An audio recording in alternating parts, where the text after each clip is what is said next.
আরে জামাই মূলার সিজনে আসলা না, মাছ দিয়ে শুরু করি।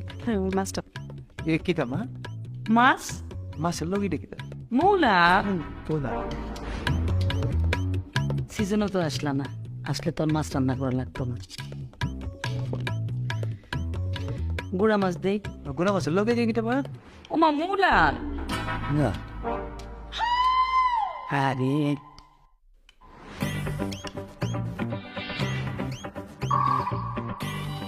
একটু মাংস দে। দেন দেন মাংসই দেন মূলার সিজনে আইলা না, তাইলে পেটটা কেমনে খাওয়াই। মাংসের লগে কিতা মা আর গীতা মূলা দেন মুলা দেন মজা আসছে। সিজনে আইলে জাপানি মূলা দিয়ে মুরগি রান্না করে। আচ্ছা ঠিক আছে দেন শুকনা পড়ে গেছো, হ্যাঁ শুকনা হয় একটু ডাইল